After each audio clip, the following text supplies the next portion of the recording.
Ora, vamos começar a nossa aula de hoje. Hoje é o Evangelho, a lição número 18. Estão recordados, são 20 lições. E, portanto, estamos a aproximar do final da nossa abordagem, do nosso curso básico de Espiritismo. Hoje, a nossa lição vai abordar, na parte do Evangelho, a questão dos anjos protetores. Porquê a questão dos anjos protetores? Porque no exercício da mediunidade, naturalmente que é um trabalho dignificante, é um trabalho de auxílio, é um trabalho de consolo, e naturalmente que as ligações, as sintonias vibratórias devem ser feitas sempre com um mundo espiritual superior, para que o trabalho seja, de facto, bom, seja do bem e seja produtivo, no sentido do auxílio sempre fraterno, no domínio da consolação. Então vamos falar nos anjos protetores, mais ou menos fazendo um paralelismo com os guias de trabalho. Os guias de trabalho são aqueles espíritos que, querendo evoluir connosco, com os médiuns, digamos assim, de trabalho espiritual, também fazem o seu trabalho no mundo espiritual. Portanto, há um trabalho de equipa entre aquele que é o espírito que quer evoluir no mundo espiritual e o espírito que quer evoluir no mundo material. Então, há essa ligação do guia para o trabalho. Há pessoas que julgam que têm este guia fantástico, aquele outro guia fantástico. Nós vamos falar muitas vezes que a Nossa Senhora está aí nos médios que andam aí para essas aldeias fora, ou para essas cidades fora, ou o Dr. Sousa Martins, ou a Rainha Santa Isabel, ou assim espíritos de envergadura que, naturalmente, pela maneira de raciocinar um pouco sobre isso, não se misturam com sítios onde ora bem, ora mal, consoante as conveniências. Então nós vamos abordar esta questão dos anjos protetores como sendo, de facto, digamos assim, espíritos protetores. Há os espíritos de grande envergadura, de grande elevação espiritual, e há outros mais próximos de nós, mas que protegem, mas que auxiliam. Destrinçávamos desde já, então, esse aspecto. Uma coisa é o guia para o trabalho mediúnico, o guia para o trabalho espiritual. E outra coisa é o protetor. Nós podemos ter muitos protetores, mas guia para o trabalho, temos um.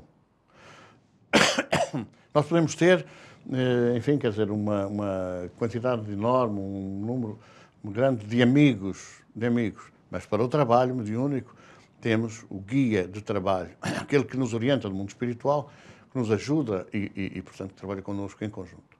Também gostaria de dizer o seguinte, há quem ache que, por exemplo, o guia de determinada instituição é São Francisco de Assis, ou Nossa Senhora, ou assim, espíritos dessa envergadura, chefes de falange. Devemos ter alguma cautela sobre isso, porque não é pensável que, por exemplo, a Mãe de Jesus ou que essas entidades de grande envergadura espiritual estejam circunscritas no seu trabalho a um determinado ambiente, a um determinado local. Eles podem ser mentores, podem ser espíritos superiores que visitam de tempos a tempos, que colaboram, dando outros ensinamentos, transmitindo as suas mensagens. Mas não estão absolutamente fixos num determinado local, com determinadas instalações, num determinado grupo, ou grupo de trabalho, ou determinado centro, ou determinada associação. Não estão. É, portanto, é assim que o nosso guia na nossa associação é a Nossa Senhora, enfim, quer dizer, uma presunção que estará dentro daquilo que é racional fazer, estará fora de cogitações.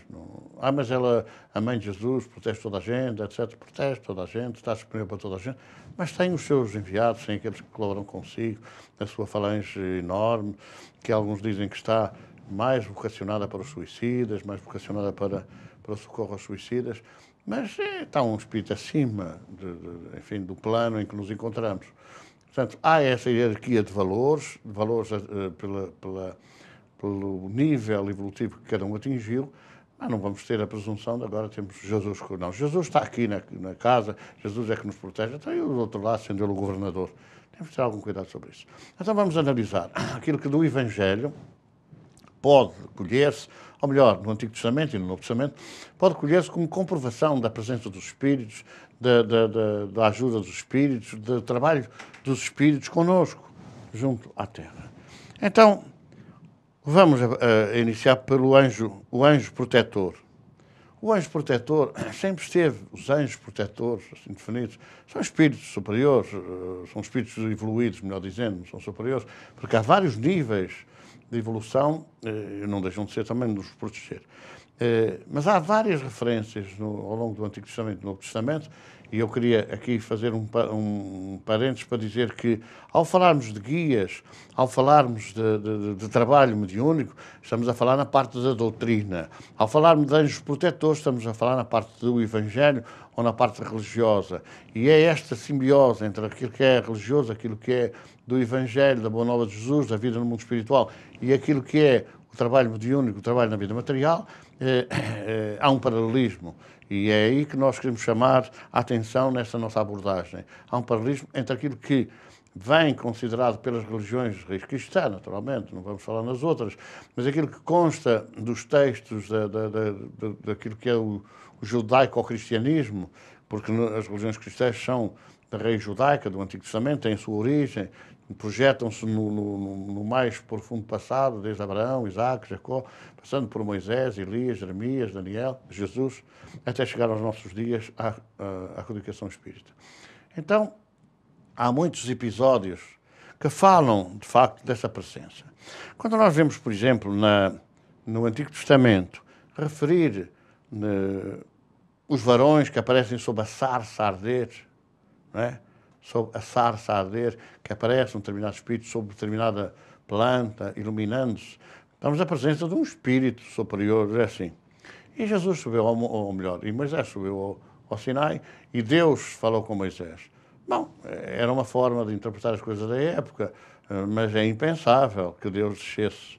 Enfim, Ele que é o Senhor, a causa primeira de todas as coisas, e a inteligência suprema do universo, não ter, neste universo infinito que a gente não pode alcançar nem o fim nem o princípio, que ele viesse agora ter com Moisés para lhe dar as tábuas da lei.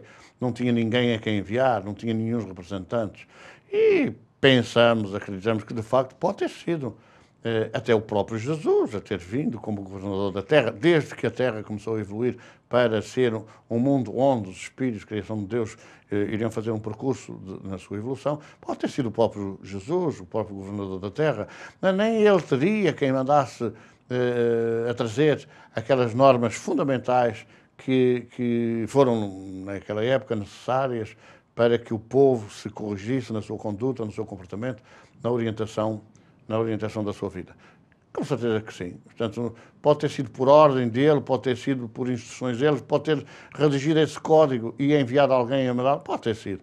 Mas não vamos querer que fosse realmente também o próprio Jesus a vir diretamente ter com Moisés para lhe anunciar as 10 normas que constituem o decálogo, ou constituem essas tábuas da lei recebidas no Monte Sinai. Então vamos ver aqui algumas referências que eu vou traduzir, começando pelo Antigo Testamento, a presença desses espíritos superiores, desses espíritos bons, dessa falange, digamos assim, de espíritos que Jesus enviou à Terra para orientar o povo, para orientar toda a evolução na Terra. E gostaria de chamar aqui a atenção para um episódio, ou para uma parábola do convite para as bodas, quando Jesus refere que o Senhor enviou os seus servos, alguns escolhidos, para virem convidar o povo para as bodas. Está muito clara nesta sequência de transcrições que nós vamos ler, está muito clara este envio dos seus servos escolhidos, uns, depois outros, e depois o próprio Filho. Está muito claro nesta abordagem dos anjos protetores ou dos espíritos superiores que vieram para a Terra, constituindo-se em orientadores, em incentivadores, em despertadores, digamos assim, do ser humano para uma nova realidade, para uma nova vida, para uma vida de transformação moral. E o anjo do Senhor apareceu a esta mulher e disse: eis que agora és estéril e nunca tens parido, porém conceberás e parirás um filho. Esta referência de Juízes, do capítulo 13, versículo 3, é muito curiosa, porque abre aí a porta ao entendimento, ao nosso entendimento, de uma mulher estéril.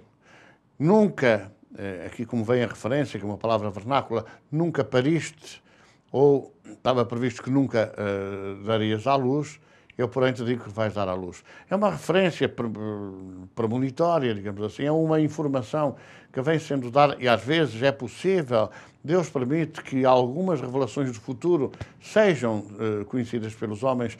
Está aqui bem clara, na sequência da análise lógica que se seguiu durante toda essa parte histórica do povo judeu, nós vamos encontrar realmente Isabel, prima de Maria, mulher de Zacarias, um dos sacerdotes do templo, que, não podendo ter filhos já em idade avançada, recebeu a visita do anjo, de um espírito, que lá está, que lhe veio dizer que, eis porém, tu irás dar à luz.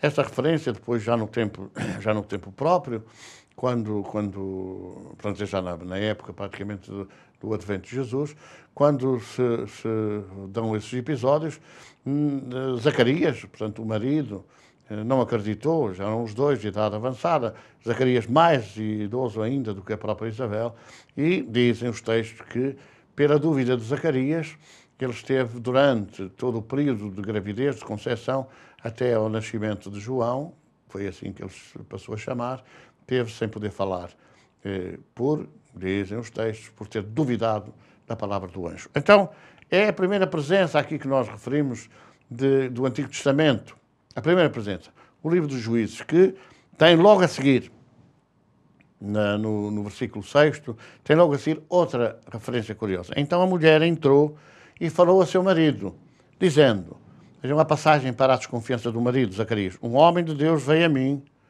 um homem de Deus veio a mim. É curiosa esta referência. Um homem de Deus veio a mim, um espírito bom. Veio a mim, cuja vista era semelhante à vista de um anjo de Deus, terribilíssima. A forma como é apresentada esta surpresa, este fantasma que lhe aparece, que era um homem de Deus. E não lhe perguntei de onde era, nem ele me disse o seu nome. Quer dizer, na aparição, quer dizer, na presença, foi mediúnica, mais ninguém viu, só estava ela. E, portanto, não era de estranhar que, de facto, a surpresa se estabelecesse naquela mulher. Estamos a falar numa previsão do que ia acontecer. E ia acontecer, de facto, ao longo, depois, uns séculos depois, desta premonição, desta previsão, aconteceu, de facto, que Isabel recebeu a visita do anjo, que veio anunciar o nascimento de um filho, uma idade profética, de um filho a quem seria o precursor, a quem depois veio a ser dado o nome de João, e mais tarde acrescentado o que batizava, ou João Batista. Vamos ver outra referência ainda dos Juízes, já no capítulo 6º. Então o anjo do Senhor veio e sentou-se debaixo do carvalho que está em Ofra, que pertencia a Joás, a Biezarita. São nomes da época, são nomes um bocado esquisitos de soltar. E Gideon, seu filho, estava malhando no lagar para o salvar das medianitas. Então o anjo do Senhor lhe apareceu e lhe disse, o Senhor é contigo, varão valoroso. É outra aparição de um espírito. É assim, este espírito era um anjo. Nós fomos habituados a acreditar que Deus criou os anjos, os querubins, os serafins e o resto. Ora, isto era uma manifestação de parcialidade de Deus. Não podemos acreditar que Deus fosse assim parcial. Criavam uns puros, perfeitos, enfim, para serem nababos, para gozarem a vida, e outros para sofrerem a vida. Os espíritos evoluem conforme o seu trabalho, consoante o seu esforço de aperfeiçoamento. E todos nós podemos chegar lá, como disse Jesus mais tarde, todos podemos ser deuses. Então, esta questão é muito pertinente, porque nós podemos pensar que são vários os níveis evolutivos. E quando se apresentam homens de Deus, como referimos na leitura anterior, ou nesta, nós vamos ver que são espíritos de várias gradações evolutivas, de várias gradações de evolução espiritual. Então, apresentou-se, pois, a mulher e correu e noticiou a seu marido e disse-lhe, eis que aquele homem que veio a mim o outro dia me apareceu. Outra vez aquele homem não era nenhum ser especial, que eu não acreditava nisso. Então Manoé, que era o marido daquela mulher, levantou-se e seguiu a sua mulher e veio aquele homem e disse-lhe. Era uma visão, era uma materialização, podemos dizer assim, então, aparição, porque viu ela e viu ele. E veio aquele homem e disse-lhes, és tu aquele homem que falaste a esta mulher? E disse, eu sou. é uma riqueza de pormenores tão grande que vale a pena nós termos sobre este raciocínio. Era um homem, não consideravam que era um espírito, um anjo, um querubim. Era, de facto, um espírito que poderia ser de quase da mesma evolução daqueles dois, a quem estava sendo dada a profecia do que iria mais tarde acontecer. Portanto, aquilo foi uma descrição de uma visão que iria acontecer e que aconteceu com certeza, como tivemos a oportunidade de dizer, com Isabel, prima de Maria. Vamos ver aqui um outro enxerto do livro de Samuel, do primeiro livro de Samuel, uma vez que há dois. Então virás ao outeiro de Deus, onde está a guarnição dos filisteus, e há de ser que, entrado ali na cidade, encontrarás um rancho de profetas que descem do alto. O Espírito do Senhor se apoderará de ti, e profetizarás com eles e te mudarás em outro homem. Na primeira de Samuel.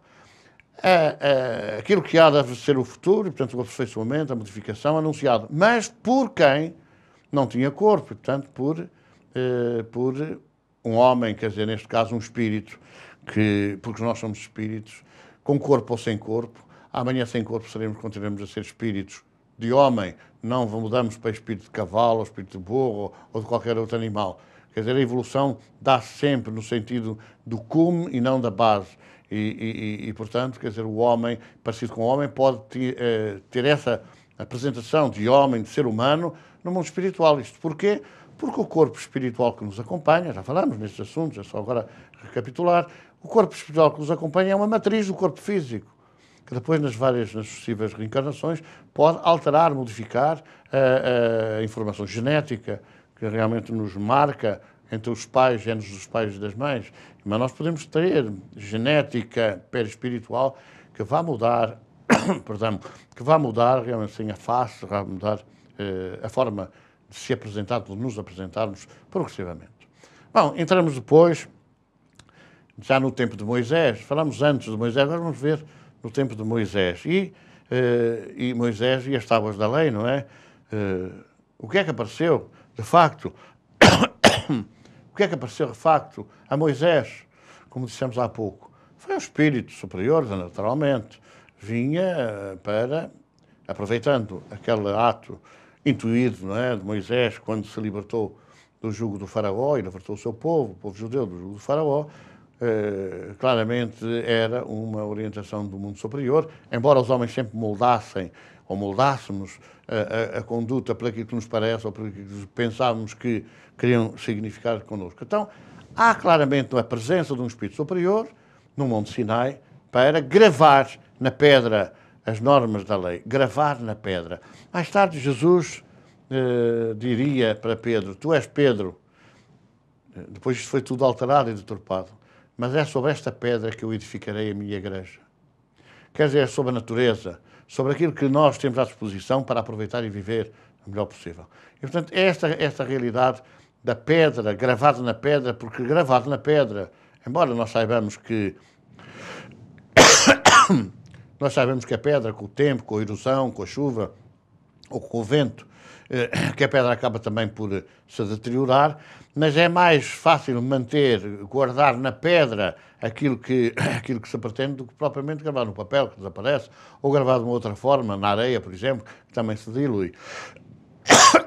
Então a pedra guarda muito tempo. Nós vemos hoje pinturas rupestres, pinturas na pedra, que atravessaram os tempos e que hoje vêm sendo descobertas, às vezes enterradas, às vezes em grutas, que trazem mensagens dessas épocas. Então a pedra grava melhor e, por isso, no Monte Sinai, as normas, as leis foram gravadas em pedra, até para impressionar o povo daquela altura. Como é que era possível gravar na pedra, a fogo, aquelas mensagens, aquelas normas que todos nós conhecemos como o Decálogo.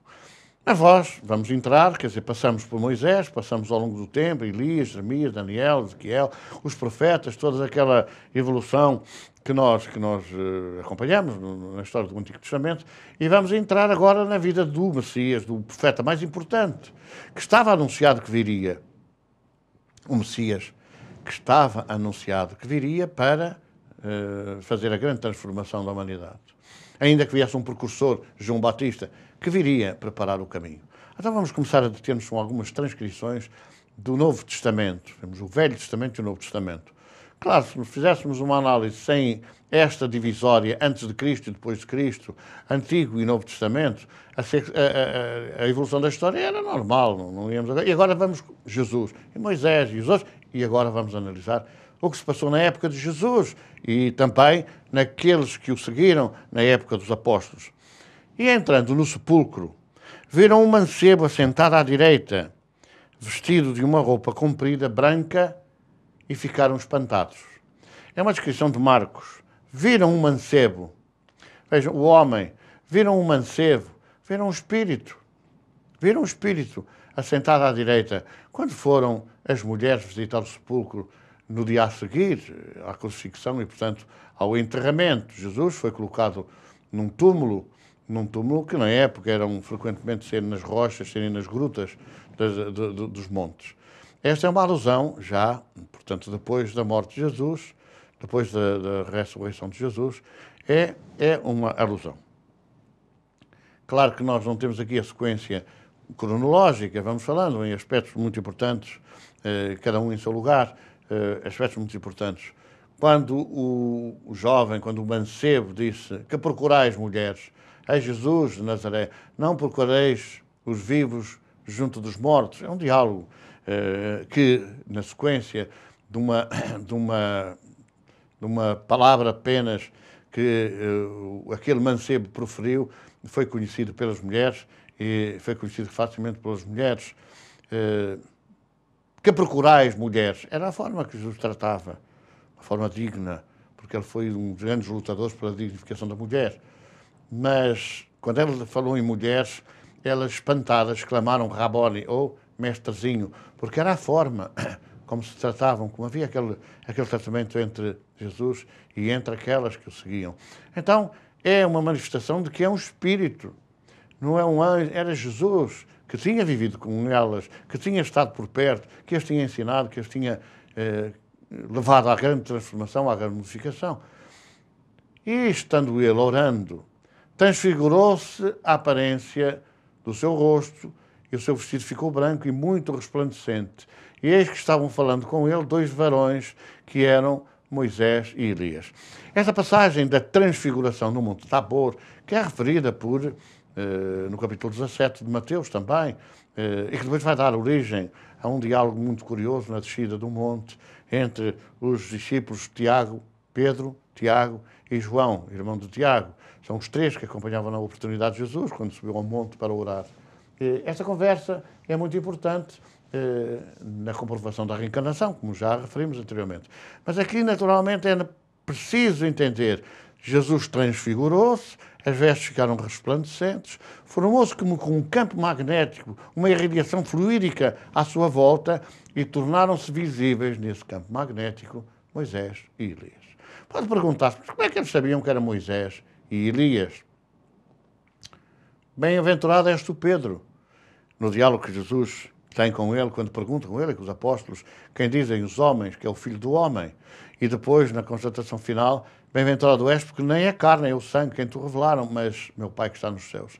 É intuitiva aquela imagem, Moisés e Elias, dois varões, falando no monte, naquele campo magnético, naquele campo vibratório, com Jesus. De tal maneira clara, de tal maneira evidente, que Pedro acaba por perguntar, Senhor, queres que montemos 3 tendas? Uma para ti, uma para Moisés e outra para Elias.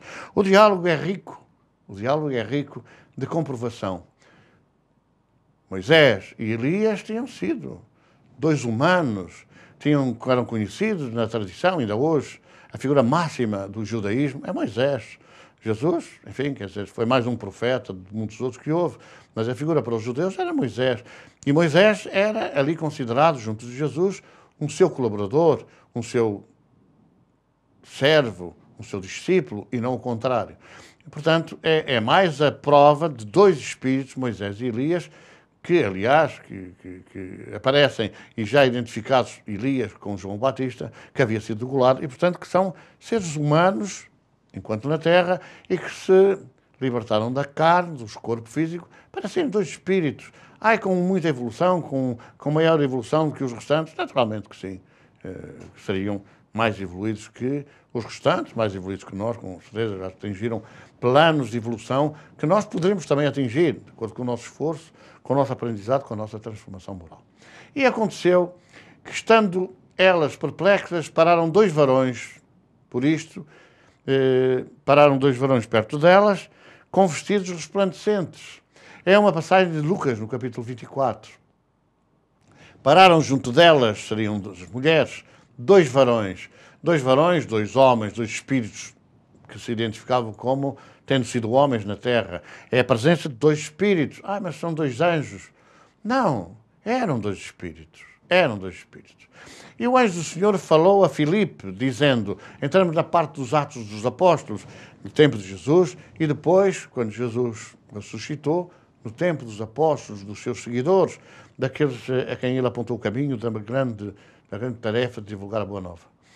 Levanta-te e vai para a banda do sul, ao caminho que desce de Jerusalém para Gaza. E disse o Espírito a Filipe, chega-te e ajunta-te a esse carro. É um diálogo que é referido nos Atos dos Apóstolos, no capítulo 8, versículos 26 e 29, exatamente que identifica a presença de espíritos, a presença de espíritos esclarecidos, de espíritos enviados. Ah, mas eram anjos, eram espíritos. Isto para dizer que, quando falamos de protetores, devemos falar mais de espíritos protetores. Ao abordarmos a questão do Antigo Testamento, é porque eles vêm identificados como anjos. E por isso nós chamamos aqui à colação a palavra anjo, e não propriamente a palavra espírito. Mas temos que fazer esta passagem de espíritos e de anjos para espíritos. Naturalmente que quanto mais se evolui, quanto mais nos aproximamos da perfeição, claro que mais irradiamos energia, mais se torna translúcido o nosso perispírito, e portanto aquilo que aconteceu com Jesus no Monte Tabor e com os dois varões, Moisés e Elias, poderá acontecer também connosco, sempre neste ciclo de evolução contínua até à perfeição, que é aquilo a que nós estamos de facto condenados. Todos nós estamos condenados à perfeição. Agora pode ser com mais trabalho, com mais esforço, com mais racionalidade, com mais raciocínio, ou pode ser pela dor que nos obriga realmente a conduzir-nos para outros campos de comportamento. E eis, agora também dos Atos dos Apóstolos, capítulo 12, e eis que sobreveio o anjo do Senhor e resplandeceu uma luz na prisão. É uma referência, uma narrativa muito curiosa. Pedro está preso, Pedro foi preso, e este fenómeno passa-se na prisão, com grades fechadas, com Pedro acorrentado. E eis que resplandeceu a luz, e tocando a Pedro, o tal anjo do Senhor, o enviado de Jesus, e tocando-lhe na larga, o despertou, dizendo, levanta-te depressa. E ele o fez assim. Disse-lhe mais, lança às costas a tua capa e segue-me. E saindo seguia. E não sabia que fosse verdade o que era feito pelo anjo, mas cuidava que via ou que tinha alguma visão do anjo. E quando passaram a primeira e a segunda guarda, chegaram à porta de ferro que dá para a cidade, a qual se lhes abriu por si mesma. E tendo saído, andaram uma rua e logo o anjo se afastou deles. E Pedro, tornando a si, disse, agora sei verdadeiramente que o Senhor enviou o seu anjo e me livrou da mão de Herodes e de tudo o que o povo dos judeus esperava. No capítulo 12 do Atos. Aqui há alguma referência muito importante. É que para além da presença, para além da aparição do anjo, portanto, a presença daquele Espírito enviado por Jesus, é o que é referido no texto, acontecem fenómenos de efeitos físicos. Quando ele, com as algemas, algemado, viu caírem as algemas dos pulsos e, portanto, ficar liberto, e também ao passar pelas grades fechadas, elas se lhe abriram, os cadeados caíram, e os próprios guardas foram entorpecidos e adormeceram, não dando pela sua passagem. Então é um fenómeno curioso de efeitos físicos, que podem acontecer, como já abordamos aqui, na altura própria em que abordamos a mediunidade de efeitos físicos. Claro, para fazer este fenómeno, para que haja, por exemplo, a desmaterialização dos cadeados ou das algemas, tem que haver ectoplasma. São fenómenos de ectoplasmia e, portanto, é isso que nós temos que analisar, ou melhor, refletir e até chegar à conclusão daquilo que é racional e lógico. A ciência vai descobrir isso, já está a descobrir muitas coisas nessa área, mas vai descobrir essa forma de fazer a desmaterialização e a materialização. Vai acontecer que, tarde ou cedo, essa revelação vai ser descoberta. Então, nesta questão agora que nós analisamos dos anjos, a presença dos anjos, isto quer dizer o quê? Quer dizer que o mundo espiritual intervém na nossa vida. Kardec perguntava aos espíritos, dizem que vocês podem influenciar a nossa vida. Vejam a gradação desse envolvimento. Podem influenciar a nossa vida. E os espíritos respondem, de ordinário, nós comandamos a vossa vida. Quando se fala nós, os bons e os maus, consoante o sentido, digamos assim, da sintonia que nós realmente quisermos ter ou fizermos por ter. Então é evidente que os espíritos existem, é evidente que os espíritos nos envolvem, é evidente que os espíritos nos protegem e é evidente que os espíritos nos prejudicam. Os estados obsessivos, os estados de subjugação, seja obsessão simples, seja obsessão obsessão por subjugação, por fascinação, seja por subjugação, os espíritos envolvem-nos, os espíritos influenciam-nos. Sendo que uma boa árvore dá maus frutos. E, portanto, nós não podemos pensar que o nosso sofrimento seja produzido por espíritos bons. Porque se os frutos são maus, a árvore é má. Assim como se nós nos sentimos bem, nos sentimos aliviados, os espíritos são bons porque um mau espírito não dá bons resultados, não dá bom envolvimento, não dá bons efeitos.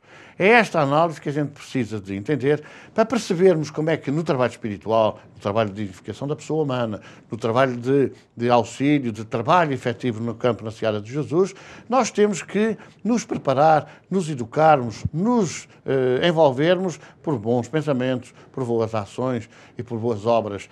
É natural que isto seja compreensível agora.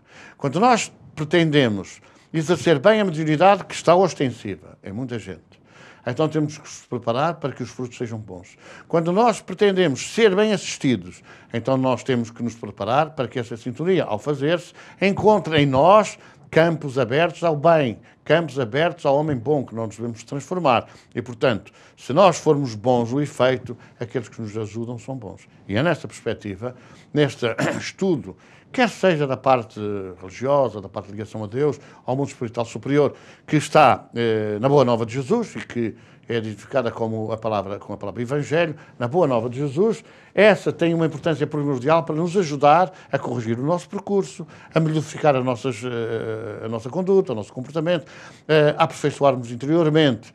E ao fazermos isso, seguramente temos mais força, temos mais possibilidades de encarreirar bem a mediunidade. Que pode ser agora, e vamos finalizar assim, em dois campos. Iremos lá na parte da doutrina. Pode ser no campo da permissão que haja ajuda aos espíritos desencarnados, os médiuns, que são psicofónicos ou médiuns de incorporação, colocando a palavra começada por um E, que tomam conta do corpo do médium por fora, e aqueles outros médiuns que às vezes não se conhecem como tal, que são aqueles que dialogam com os espíritos, porque precisam da intuição, precisam da ligação mental dos guias, dos anjos protetores, dos anjos de trabalho, dos guias de trabalho, para poderem complementar a informação imprescindível para que possamos ser agentes do Consolador. Vamos ficar por aqui na nossa abordagem do Evangelho. Na nossa próxima aula abordaremos, como é normal, a parte doutrinária. Então, até essa nossa próxima aula.